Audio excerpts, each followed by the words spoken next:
You're right, I'm Yorkshire Smith, but you can just call me Smith. In this video, I'll be talking about Deep Rock Galactic. It's a first-person shooter, and it features space dwarves mining and shooting hordes of alien bugs, and it's for 1 to 4 players. I'm going to be mainly focusing on the core feature that drives gameplay in this game, and it's something that I found very interesting. It's the balance between calm and chaos, and showing how this is the core foundation that the developer, Ghost Ship Games, has designed this game around. Before I go on though, I'll say a few things just for clarity's sake. This game is in early access. They are doing very well in terms of development updates and keeping things moving. But just a word of warning, I know a lot of people have been burned by early access in the past few years. Additionally, I really enjoy playing this game. I personally find it's a great title to come back to after working all day, and it's, good to unwind with friends with. I feel like any games I'll cover on my channel will be in this similar sort of zone of games I enjoy playing, so when those design aspects stand out to me, I have positive things to say about them, for the most part. First, I'm going to take a quick look at the history behind this genre of horde shooting cooperative games. Left 4 Dead, Helldivers, Vermintide, that's 3 series that come to mind as standout titles that I've played, where you and up to 4 friends or strangers take on seemingly infinite waves of dumb enemies whilst making your way through a level or completing objectives. Sometimes special enemies are thrown in to mix it up. I mean, we've got the classic the smoker, the one who chokes you and grabs someone, or the big one, the big dumb one who kind of charges into you and causes massive amounts of damage. There's sometimes even a bombastic boss battle to beat at the end of a story chapter or stage to kind of keep tension high towards the end of some kind of narrative arc. The challenge and core gameplay mechanic in this genre is backed by the intensity. The horde enemy needs to threaten the players to keep them engaged, but there has to be a lull to give those players the chance to breathe, which is where I came down to the terms of calm and chaos. For the most part, the calm in these games is usually traversal, whilst there is a lack of enemies. You move from point to point, you complete some kind of peaceful objectives until the next wave hits you. This is not necessarily the case in Deep Rock, hence why I believe it is innovated on the genre for the most part.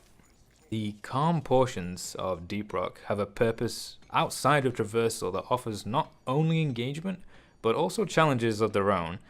And I say this to make a distinction from typical, what comes to mind in Helldivers would be, picking up an object and placing this object somewhere, or for a Left 4 Dead, gathering fuel canisters. Deep Rock's design plays more into class abilities, allowing each class to serve a function within a group, specifically related to these challenges that pop up. The innovation I mentioned comes into play with the class distinctions, not just for the calm portions, however. The larger point I'm trying to make is that Ghost Ship Games aim to create both the calm and chaos segments of gameplay interesting to players with varying playstyles. I'm going to go into a little more detail of what I mean by calm and chaos, as these are just terms I've given to the 2 modes that a game like Deep Rock swings back and forth between. I've already mentioned how Deep Rock's quieter sections have a deeper purpose, and this can vary from mission type. Ultimately, movement throughout a level is given, but traversal itself is not straightforward. The levels can offer many vertical or layout challenges, which forces the players to rely on class strengths to overcome these problems. If there's a huge drop, we need a way to get down, and potentially a way to get back up later. If there's resources out of reach, how are we going to access them? The game offers these very straightforward problems, which allows the players to feel powerful when they overcome them. Tying together traversal and my next point is how Ghost Ship Games utilizes procedural generation to create interesting cave networks. No 2 playthroughs are alike is their tagline, and you know what? I agree with that.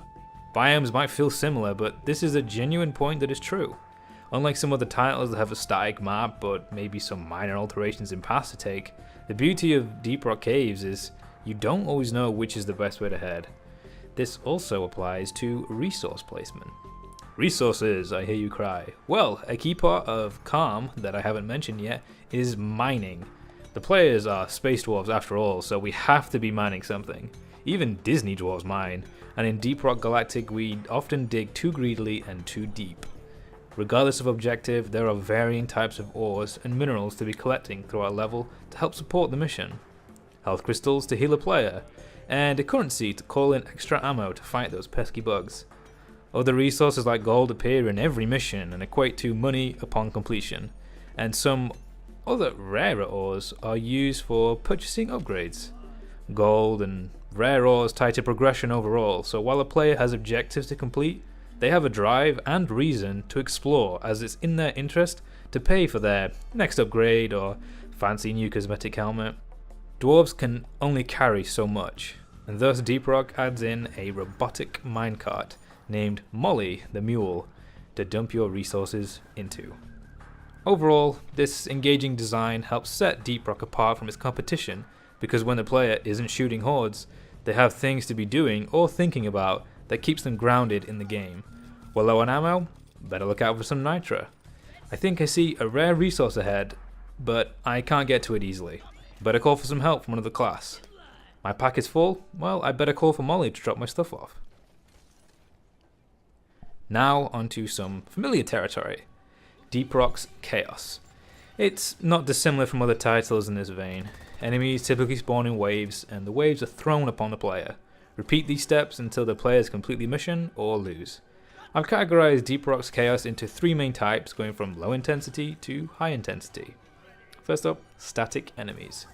These seem to either be spawned as part of the level's load, or they load when the players approach. I've never seen them wandering around by themselves, but they will be attracted to noise by the players. Next up we have fake waves. These are groups of enemies that spawn and know the player position, heading straight for them. They're not announced to the player, and they are typically quite sneaky.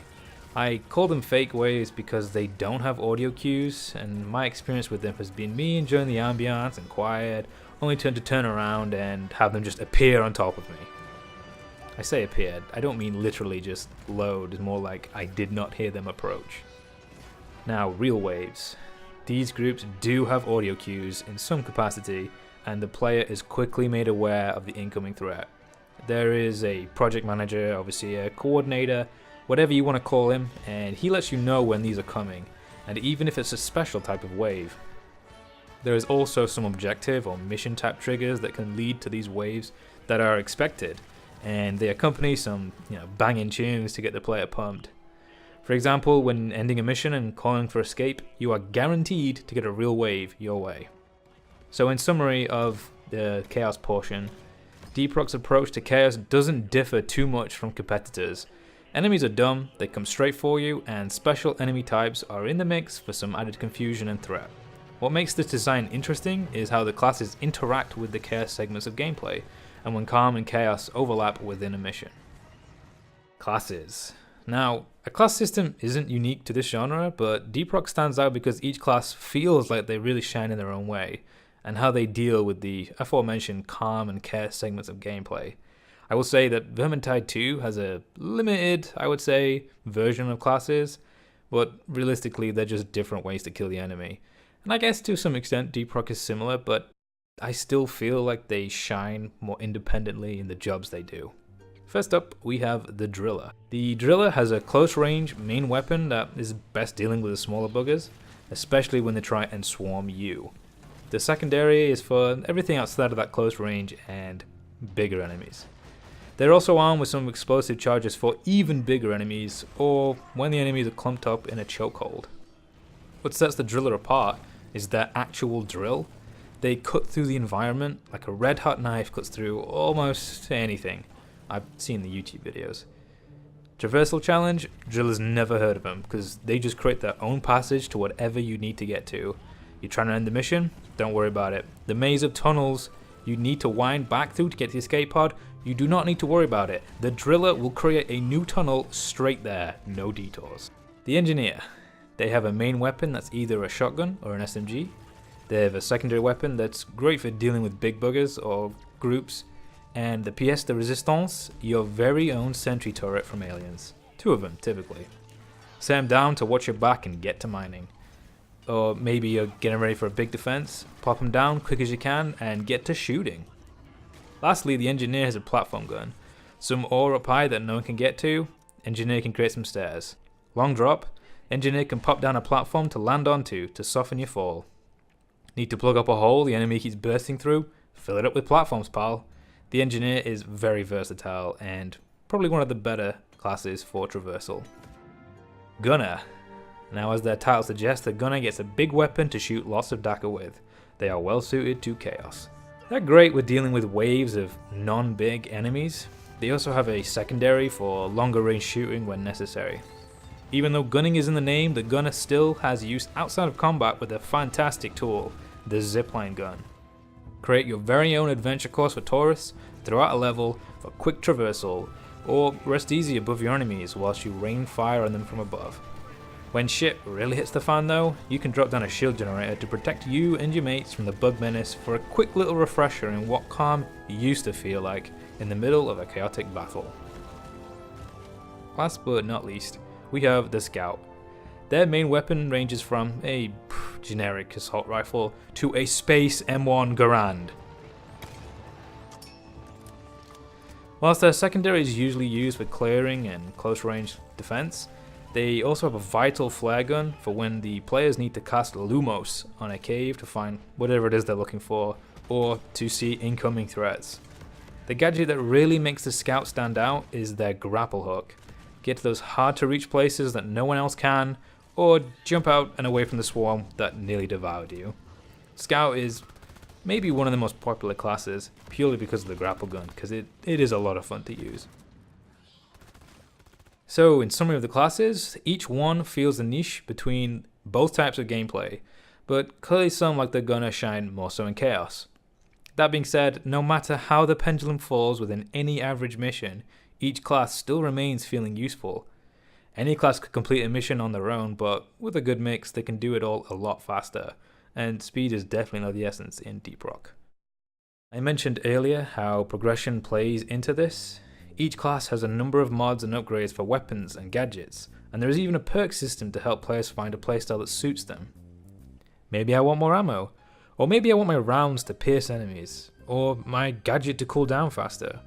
There are also small decisions a player can make to suit their style, and the most recent update has added grenades, making each class feel even a little bit more unique.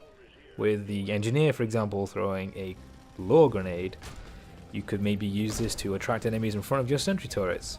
Or the Scout has a cryo grenade to freeze a huge enemy that's lurching on you while you're alone and before you can get your grapple out in time. Okay, so I've already established the unpredictable nature of Deep Rock's cave system, which necessitates exploration for the sake of traversal, but because the team of dwarves get collected resources at the end of the mission, it's in the player's interest to find resources and work together to get them. A common combo I've seen in a lot of my games is the Scout and the Engineer working together. One of them will spot a resource that's up high, the Engineer will put a platform just underneath it, and the Scout will grapple up and they will collect the resource and come back down. It's these common moments where the classes work together for a common goal, and each class has a specialty to let them shine. Calm segments remain interesting for exploration's sake, because players don't always know where to head, and they don't know where the next resource is. And when they see it, they also can't even guarantee getting to it without help. Cooperation is encouraged outside of just ensuring that all enemies are dead. We all want the next shiny upgrade we are working towards. Progression as a whole drives a lot of these players to come back day after day, week after week. We want the next biggest gun we can get. To return to the more familiar aspect of chaos, Deep Rock's innovation comes more from letting classes perform roles in these overwhelming segments. The Scout deals large damage at range to the big guns approaching. The Gunner, they're pouring down fire, likely on the zipline so that they're safe. The Engineer is bunkered down beside their turrets, holding an entire flank, and meanwhile the Driller is burning or freezing everything that's rushing them. The point I'm meandering around is that classes have their cool factor that applies for the chaos, making them feel distinct from each other, and still useful with a specific aspect of combat. I will add in a little note here. The Driller has a grenade that is a throwing axe, and it is a lot of fun.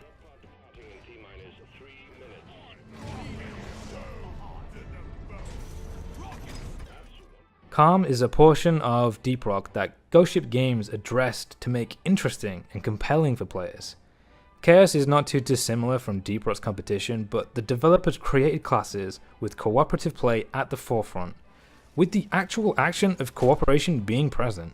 Dwarves complement each other in class styles, and players help one another instinctively thanks to progression.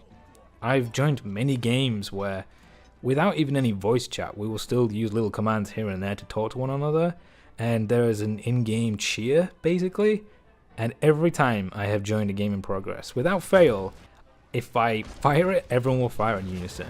In fact, I take that back, no matter what mission I'm playing, if I fire that cheer, everyone will respond to it.